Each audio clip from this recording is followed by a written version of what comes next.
Schnickles? I'm through talking now, baby. First I'll rip your dick off, then I'm gonna grind your balls into guacamole.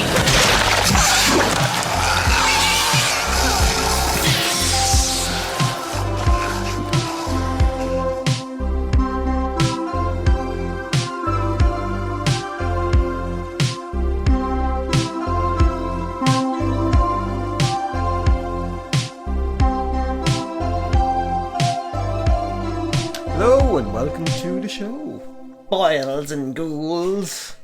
This week it's Bordello of Blood, the sequel. Well, not really the sequel, but I suppose the second Tales from the Crypt movie, following Demon Night. And the only thing that it really has in common with Demon Night, I suppose, is the key is used in it, but it's like a thing for, well, I suppose the story, in case you haven't seen Bordello of Blood, which I'd imagine maybe you have, maybe you haven't. That's not shows how great my imagination is. But it's Will we get into it a little bit later? You have to introduce the podcast first. Well, I did just introduce the podcast. Okay, fair. Yeah, people can read. I hope. Why would they be reading if they're listening? Well, they'd have to read first before they actually open up the episode. It's not like it'll just magically appear. Although maybe it does. Will. I don't know. But yeah, Bordello of Blood. Sorry, it's basically just a whorehouse full of vampires. Run by Lilith, who was like the head vampire. The film starts off with Corey Feldman. Well, Corey Feldman, but like Mickey from Seinfeld. Yes, Goes somewhere down in South America. Jones on it, kind of going and desecrating some grave somewhere, finding. Yeah, reincarnates Lilith, the first vampire, and. It goes on from there, and it really is just like it's a brothel full of vampires. It's kind of like From Dusk Till Dawn, but nowhere near as good. No, and it's the similar kind of thing with it, and it's Corey Feldman. He goes missing after getting lured to this brothel, and his sister, who's Erica Elenek from Baywatch, and Under Siege. It's funny that you know her from Baywatch, because I've never actually really seen Baywatch, and I was like, oh, she's from Under Siege. Yeah. She's like a Christian working with Jerry Dandridge. Yeah, who's a televangelist. Then they hire Dennis Miller to look for him, and he finds out about the and then they hover it and they kill the head vampire. That's pretty much it. Alright, that's the end of the podcast. Yeah, that's it, everybody. But it's for people who would have been listening, it's like the first one, Demon Night, with Billy Zane. Go back and listen to that episode. That's actually a really, really good movie. It's got a great soundtrack. It really set it up for this, and this kind of lets it down an awful lot. It's more of a comedy. If you search for it on YouTube, there's a documentary that's off the Blu-ray for how to like. I don't know how it got a Blu-ray, but the documentary is actually very good, and it gets into a lot of the behind the scenes stuff on it. How it actually came about being made was because I really did think that it was like, because originally Dusk Till Dawn was in line to be one of the films being made, and I thought, maybe Dusk Till Dawn got made and they just ripped it off. But no, it was Robert Zemeckis. It was one of the first films that he wrote. So at the time, DreamWorks was being set up, and Zemeckis was going to piss off with them. So Universal were like, well, to hold on to him, we'll buy Bordello of Blood, his first script, and make it. So now, bear in mind, as you said, that's kind of really where the genesis of it. Dusk Till Dawn and Fright Night. Sorry, not Fright Night. The Frighteners were both films that were considered as the follow-up, but this was the one that got picked. Yeah, but it's purely a whole thing that they just seem to dump all this money into it because they wanted to keep Zemeckis, so they obviously thought, well, he's worth fucking however many millions that they ended up pumping into it. He seemed to have very poor judgment as well, because didn't they do that with Miller, the that was with Duran, it was someone I can't remember who wanted him, but someone really wanted Dennis Miller, and he didn't. Joel Silver? It might have been Joel Silver, and they said to him, we'll give you $1 million if you do it, and he was like, alright, I'll do it for $1 million. But he was apparently a giant fucking asshole on set. Like in the documentary, who plays Lilith as well, it's oh my god, what's her Angie Everhart, who was a supermodel, which didn't realise, who was going out with Sylvester Stallone at the time, and that's how she got the part. And in fairness to her, in the documentary she does say like, I was going out with him at the time, and she was like, he did Yeah, she was like, I basically don't want to say I slept my way to the top, but she's like, I kind of got the audition because of who I was with. Yeah, she seems really nice, actually. Very down to earth, actually. Yeah, she's not great in it, but when you kind of think that she was a supermodel at the time. Never acted before. No acting lessons, no nothing. She's alright in it, like. Corey Feldman is Corey Feldman in it. But yeah, Dennis Miller was just saying about he was just a giant asshole to people on set. He didn't want to have anything to do with people. As well, one of the things that went against the film was that it ended up being filmed in Vancouver at the time. Was like, when I think the only thing really being filmed there was the X-Files, they were saying. Yeah. So... Yeah, they were saying, I suppose, that all the crews up there were a lot more inexperienced because they only had the X-Files kind of experience at that stage. Nowadays, of course, everything is shot in Vancouver. Yeah. So the whole thing with the Tales from the Crypt was that, like, I think they did 7 seasons. So it was the same crew the whole time. So they were well used to doing it, and they were well used to different directors coming in. So they just run it themselves. And the guy who ended up directing this, he did an episode of Tales from the Crypt before, so I think he was expecting it, but they had problems with the union. So kind of nearly to spite the union, they shot it up in Vancouver, and that went against them because there wasn't as many crew that they could hire. And I think they kind of expected the special effects crew to be able to just, like, you know, come up with all this mad shit, and like the special effects crew were used to dealing with sort of a little bit more, I suppose, normal special effects for the X-Files. You know, it wasn't as like out there and outrageous and like vampire transformations and like you can tell that in fairness, most of it isn't too bad. The bit that's horrendous is Corey Feldman's transformation vampire, at the end. Oh my god, it's like Corey Feldman is wearing a bad Halloween mask himself. Angie Everhart, when she turns into the vampire, into full blown, it's fairly, but most of the special effects are pretty terrible. It reminds me a bit actually of you know, in Aliens, Alien, I don't know which one it is, but the white chocolate monster. Oh yeah, Alien 4, yeah. Yeah, Alien 4, yeah. You know, the little baby one that turns out all snotty and gooey and slimy. Yeah. That's basically what she looks like. It's like a hag. It's just, they were saying like witchy poo, they call it in the documentary, and like they're all trying to be really nice by saying, oh well, look, these guys are obviously like inexperienced, and they're inexperienced, and like it's not their fault that they got dumped, but it does impact the film as well. Apparently Dennis Miller was going off script and improvising the whole time. And all these things kind of come to, it's too tongue-in-cheek, but it's like a cheap film, like, especially when you compare it to like what they did with Demon Knight, and as well as say one-off episodes of Tales from the Crypt. It strikes me as it gives these mashup vibes of like the Rocky Horror Picture Show and fucking Scary Movie and all of these kind of things where it's like this, it's this fucking haunted house on a hill basically kind of a thing where it has like this weird butler guy. It's just the constant one-liners. It is, and that's the thing, it's just sort of like, it's all very camp and arch, but it's not like arch and camp in a good way. It's just kind of goofy rather than arch. It's too tongue-in-cheek with it, where there's practically no horror in it at all. But like, I mean, there are some funny bits in it, like at the start when one of the guys is trying to get out of the crypt and Lilith shoots her tongue up his arse, you know, and it's just kind of yikes, exactly. But you kind of laugh at it because it's just so bad. Some of the lines are fairly corny. And like, my girls know not to speak with their mouth full. There's and like it's kind of like it's fucking straight to. I don't know. There's loads of. Well, actually, I read a line somewhere when I was kind of looking around the net about this, and I can't remember where I read it, but it was kind of like, it's like if somebody was trying to do stand-up in a strip club and there's vampires there, and that's kind of the tone of it. Like, it is very much an open mic night kind of a thing in a vampire strip club. So it's kind of... And, like, I mean, the thing is, it's like, I think it's too gratuitous. Gratuitous. Imagine I just spent 40 minutes going gratuitous. But like, there's one thing about like, and I know it's meant to be a brothel or whatever, but like, even you were pissing yourself laughing at one, because it's just when they go down the chute at one point and they open it and it just zooms in on a woman's arse, bare arse, and it just stays on it for no reason and follows the arse, and it's like there's no context. It's just like bare arse, like, you know.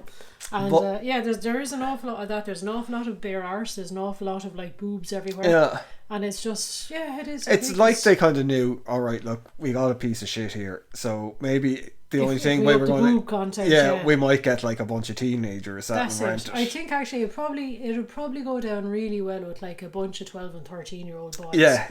That's the kind of, it's like that schoolyard humour. It's the smutty innuendo. I think if I saw it when I was maybe about 10, Yeah. I would have thought that it was an Hilarious. amazing thing. Because it is very much like, like fucking, what was it over Viz over here, or kind of, what's it over in America? Mad magazine, wasn't it? But I don't think Mad is quite that risque. Yeah, not even, but like just the one-liner. It's really cheesy. It's like an American version of a Carry On movie. Yes. Oh God, that's a good, yeah. But now, saying that we're shitting over and saying it's a bad movie and that, like, still it's entertained us. even the documentary starts off with this is like all the ways not to make a movie. Yeah.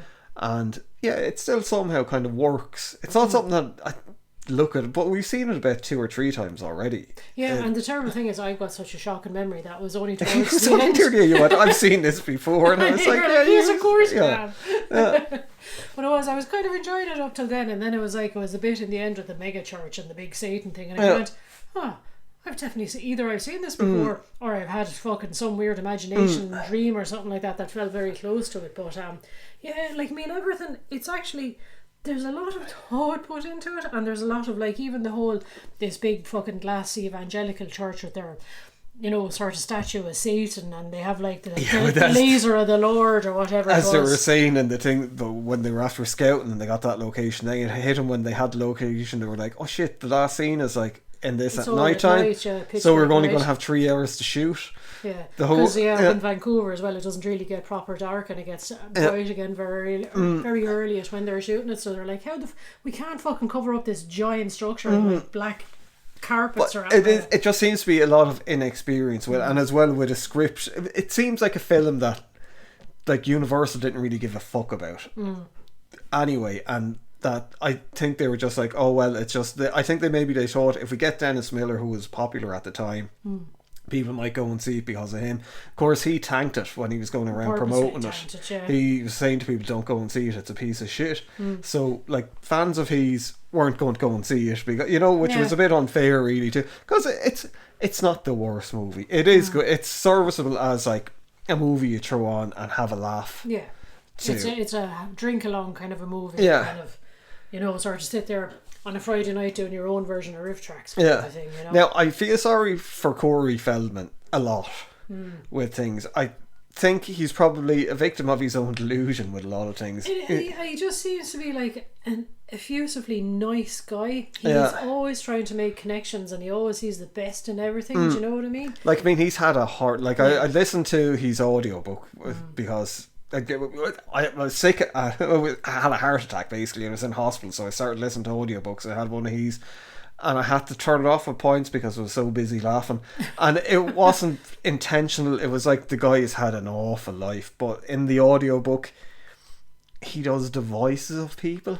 So his mother was like really, really horrible to him, like completely and utterly abusive to him. So there was a lot of these moments where normally you'd go, Jesus Christ, that's horrible, but he does the voice where he's like, Corey, I'm gonna kill you. And you're just like, oh my god. He's a bit psycho. Like. Yeah, and he does his own voice, but he does an impersonation of himself. An idealised version of himself. Yeah, it's just as he's young going, oh man, like, and there's like a lot of, like, I mean, the guy got like fucking sexually abused, and like there's a lot of horrible things happen to him.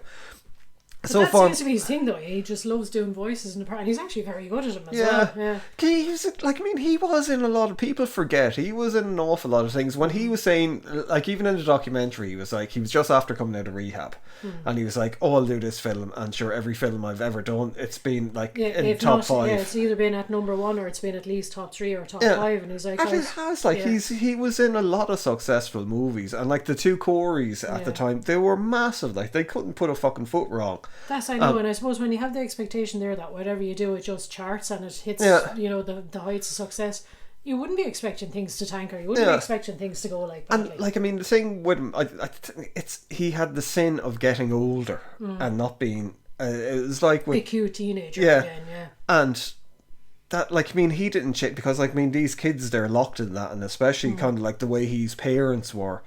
And then he was like, he ended up divorcing his parents, I think, or whatever that's called, over emancipation, yeah. And the guy that convinced him to do it ended up sexually abusing him. Jeez. And you know, there was like, it's horrible, like it really is horrible, the stuff that happened to him. And so that's why I'm not a big fan of, like, say, mocking him, you know, the way people are about the way, because you kind of look at him and you kind of go, look, this fucking guy, he's lucky to be alive, really. He's lucky to be, and he does seem to be an actual nice guy.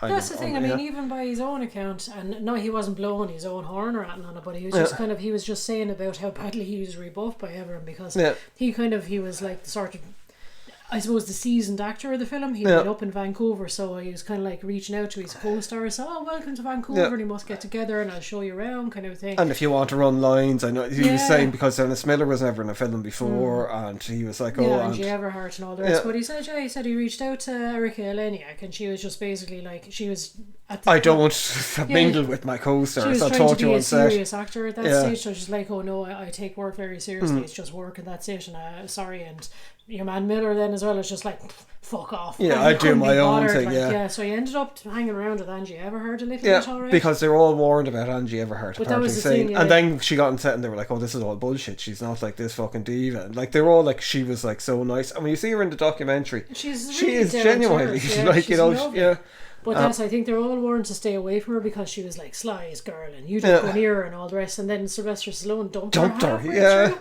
And she was devastated because she was like still mad about it. She was trying to battle her way through that. But it seems poor old Corey just kept reaching out to people trying to be nice, and people were just like, fuck off. But it was the thing where he was saying, like, he was like, oh, I normally do a lot of rewrites of scripts, but I don't get credit for it to Dennis Miller. And Dennis Miller was kind of like, yeah, right. Now, I don't know if that's true or not, but it doesn't sound like it. You never know. Maybe he does the rewrites and maybe they're just not accepted. Well, like, I mean, the thing with him, you have to remember as well, that from when he was really young, like, he was doing loads of adverts, right? But it was like, it seemed to be Richard Donner and a few of those kind of directors when he was in things. They probably knew how bad his situation was with his mother and stuff. So they probably did take him under, although I'd imagine like Corey Feldman's story is not, well, we know it's not a unique thing. It just seems to be a thing that happened. Like, Jesus, stuff that happened to Corey Haim is fucking horrendous. Like, allegedly, according to Corey Feldman, Charlie Sheen raped Corey Haim like fucking when they were like young. With, so, you know, that's why, like, I mean, by all accounts from stuff that we've heard and that are known about Charlie Sheen, I think he's a bit of a scumbag.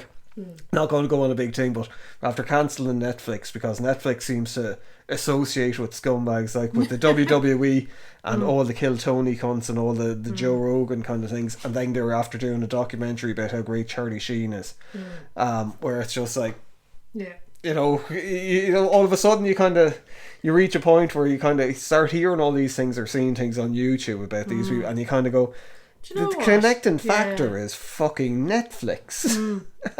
And it's like, why is Netflix? So then you kind of go, well, Netflix must be somehow involved with Trump, because they're all kind of linked through Trump. So, you know, there's a lot of weird fucking shit going on there, I think. That's going down a bit of a conspiracy rabbit hole. It's not necessarily a conspiracy if it's true. I don't know. No, it's not, But yeah, like with Corey Feldman, it's one thing I will say as well. I think Corey Feldman looks like he's best. Yeah. He looks really healthy. He looks like kind of cool bad boy. Yeah. That's it. He just looks really, really good, and especially for coming out of rehab, like he must have been. But he had like a little bit of weight, not like he's not fat like that, but he had a little bit of weight on him. Yeah, he just looked good. I remember just looking at it and kind of going, "Geez, he looks actually." Yeah, 2 thumbs up there. Yeah. Whereas, but then getting into, for people, I'm sure it's probably on YouTube now at this stage. It's an old show, but there was like a reality TV show done called The Two Coreys, where it was nearly like set up to be a sitcom, like it's altered reality, I suppose, where it's like Corey Haim hanging around with Corey Feldman and his wife. And like, of course, Corey Haim is the one trying to get his actor. He's like the Fonz kind of thing, and the other two are kind of like straight laced. And I enjoyed it when it was on.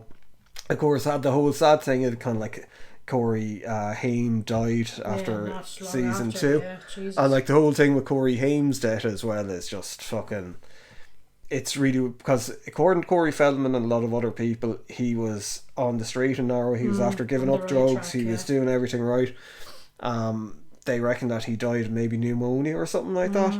But it came up that it was like the Hollywood news reported the day after he died that it was like an overdose, which apparently it wasn't. And then there was a lot of other kind of shady shit involved around his death, where it's kind of like lies reported on him. So it's just these poor kids that they got like catapulted into stardom at a young age, and just the fallout from got destroyed by other people like taking advantage of them and stuff. And their parents, and it was, I think Corey Haim's mother as well was a bit of a bad one. From what I can remember from the book. But yeah, back to Bordello of Blood. Yeah, one thing I have to mention, and it completely took me out of the film, and it was just ridiculous and hilarious, but probably fitting for the film, was they started doing like this murder spree in the whorehouse set to Ballroom Blitz. Ballroom Blitz, yeah, and they. It seemed to me like it was nearly a budget constraint thing. One of the special effects guys in the documentary did mention that it was like the guys back at like Tales from the Crypt land, the guys, they did that as like pick-up shots, so they were doing bits and pieces, probably because the people budget was after being blown, I'd say. Yeah, as well, I think the Canadians didn't do a good job on it, or they couldn't do bits of it, so I would imagine it was probably a weird reshoot where they just went in with holy water going, and it just... I know, I would say the special effects. Some of the special effects are okay. Yeah, they're brilliant. It's just people explode, but it doesn't make any sense in the whole kind of vampire. Yeah, the context of it, like they just completely and utterly, like they hit the wall and then suddenly it's kablowy and then explode into like. But that it's just like, oh, it's spray gun with it. You know, they're like the most least threatening vampires. Yeah. Where it's like, oh, they get like a drop of holy water on it and they explode. Body explodes. Yeah. But yeah, that scene is kind of fun.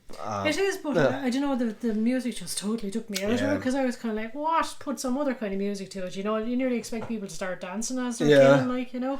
The soundtrack is, it's nowhere near as good as the first one, but Anthrax is on that, and Curb Dog are an Irish band that they were doing well in the 90s. And they could have been a lot bigger. I honestly don't know. Well, I do know that they got fucked over by the record label, but they should have been bigger. Yeah. They were really, really big. And even in Ireland, they weren't fucking big. It was just Ireland really weird. Does not tend to recognise its bands unless it's like U2 or shit, you know? Unless it's charting in, like, say, England or America. Yeah. You know what I mean? If it's not the pop charts as well. Yeah. They tend to it's a lot of the things that they consider, like, say, rock bands in Ireland, they're fucking not rock bands. They're just fucking crap. Fucking, yeah. But, but the soundtrack isn't as good as the first one. But yeah, that scene, it just takes it. One of the best things about it, I think, is Chris Sarandon in it, and it's just like, he will always be Jerry Dandridge to me. Yeah, it was just, we were looking at a video about him before we came, and someone mentioned that he was Jack Skellington, and I was like, what? Because I've never seen A Nightmare Before Christmas. Have, yeah, you're very anti musicals. Yeah, let's look at it at some stage. I've been asking to look at it for ages, and you're just like, no, I'm looking at that shit. Maybe we'll do that as part of our our spooktacular season. Yes, let's do that.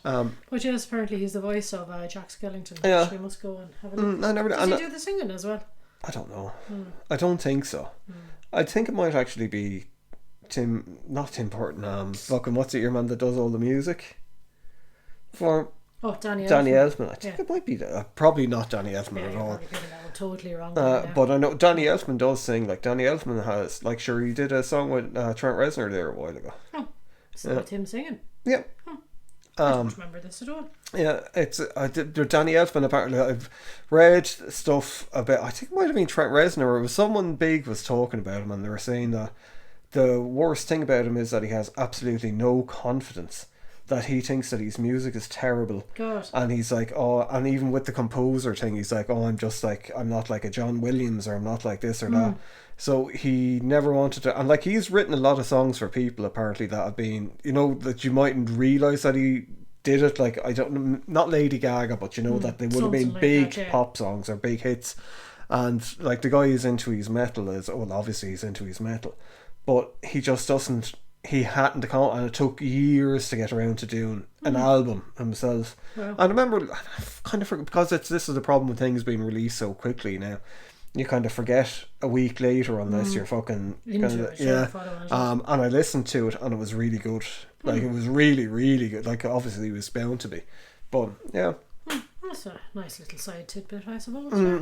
Jesus, but yeah, I don't know what it is about this film, Bordello of Blood, but it just had that vibe of, I don't know, as I said, scary movie with, you know, a sort of handy. I think it's just the guy that was like run the funeral parlour, and it was like, Yeah, you know, it just gave that vibe of like, come into my mansion, Yeah. kind of thing, you know. Who was very good was the biker ghoul kind of guy. He just fucking hammed it up. Whoever, I don't know who the actor was. Damn good Yeah. piece of ass. And he was, I would imagine, there must have been multiple takes of that, people laughing at how you could keep a fucking straight face with him doing it. He was brilliant. And then his death scene was actually done really well, where his head just gets ripped off. Yeah, torn off sideways. Yeah, basically, and all because what was he? He was just asking for, oh, when will the pain stop? Yeah, he was basically Something like that. he was halfway turned, like, and he was like, "Oh, the sun burns, and I just have this thirst for blood, and I just want the pain to stop." And she was like, "All right then." And rips his head off. Yeah, it's just like what?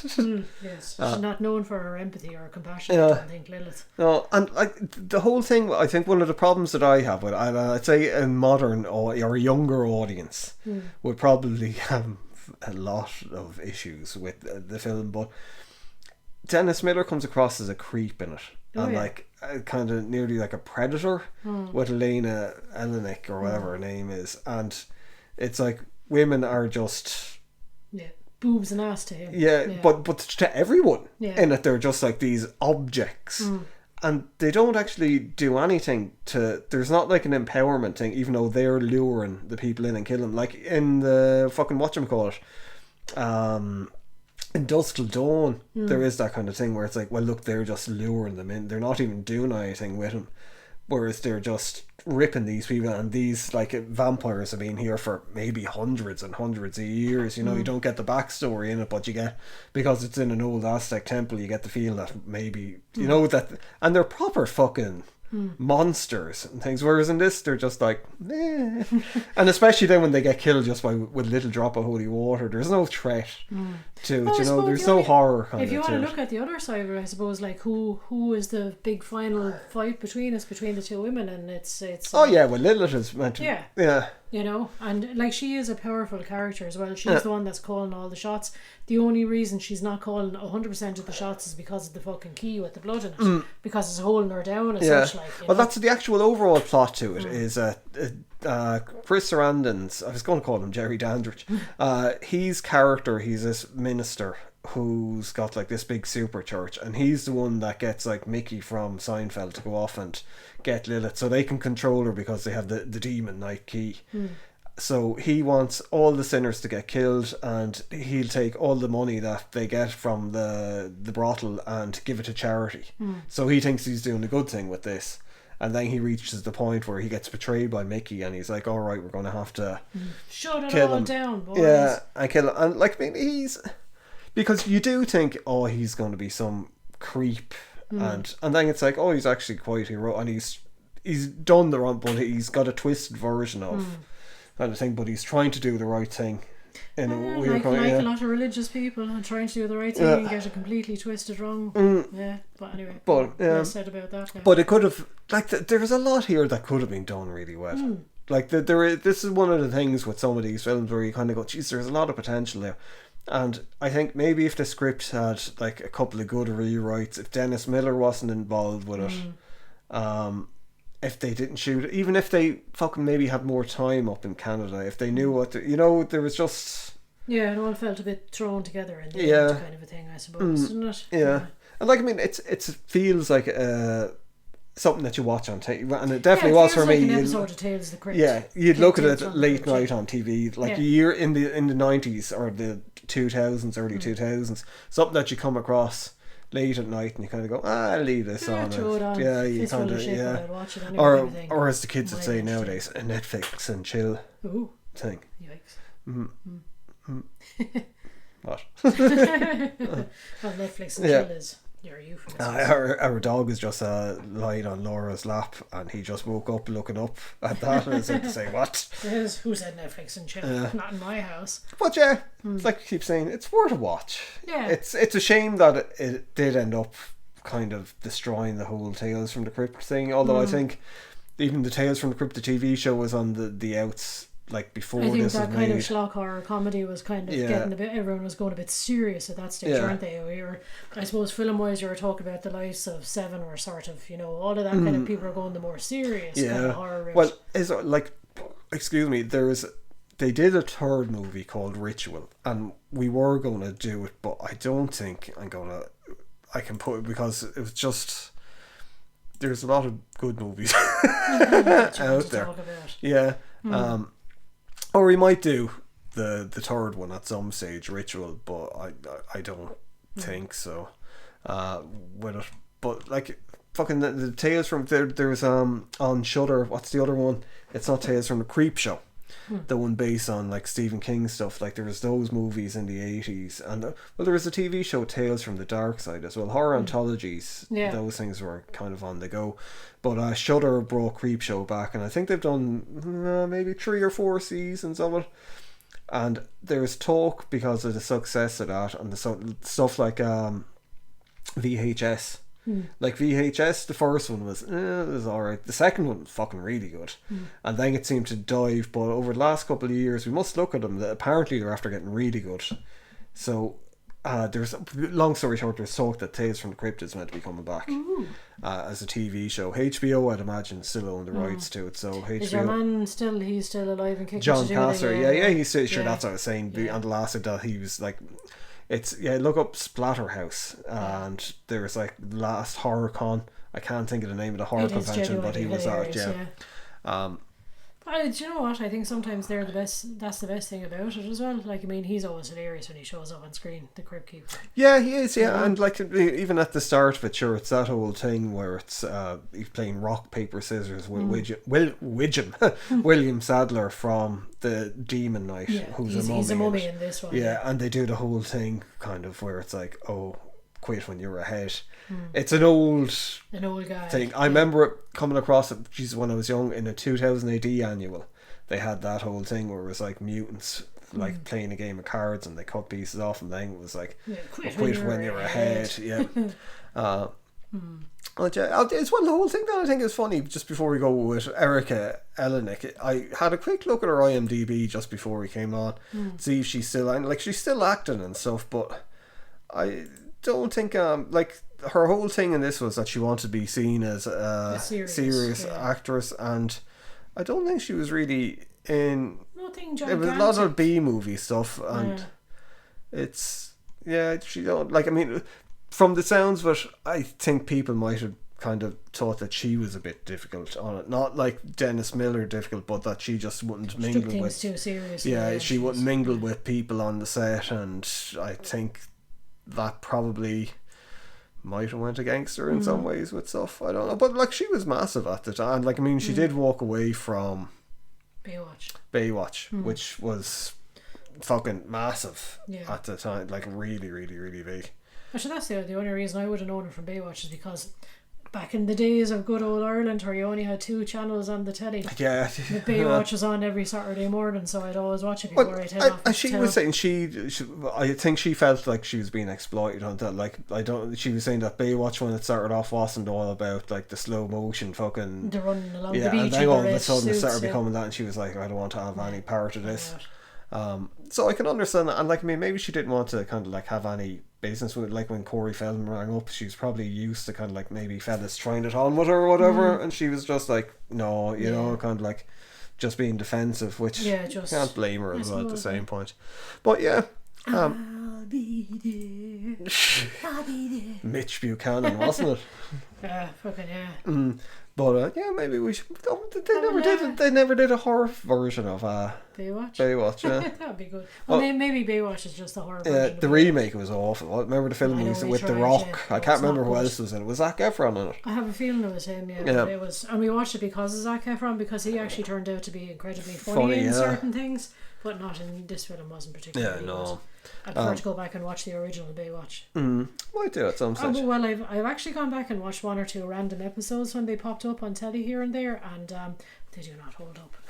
I remember seeing a bit of They one are where it was like bizarre. a nuclear bomb or a missile was in, and Mitch was diffusing or fucking But that's whatever. always the way. It's always like some mad fucking scenario where it's like lifeguards should not be getting involved in these kind of scenarios. What I did actually see was I saw one episode of, there was a thing called Baywatch After Dark, where it was Yes. him as a private detective. So it's like, when does this guy get to sleep? He spends all day working as a fucking He's on the lifeguard, beach and then he's like he's at night. Yeah. and it's like, how much debt is he in? Working 2 jobs. Well, I suppose this is America. Yeah, but yeah, like we're saying, Bordello of Blood, worth a watch if you haven't seen it. But Bored. yeah. Fellow of blood. Oh, yeah. Does it boys suck? and Ah, girls. shit, I used "Does it suck" for the Dracula thing. Yeah. Maybe use it again. People probably haven't seen it. But yeah, look, I don't know what the film is going to be now, but like for next, up until the end of Halloween, probably up until Christmas, it's going to be it's horror gonna be movies horror, yeah. all the way along. So yeah, come back next week for more horror on this September spooky season. Oh, bye.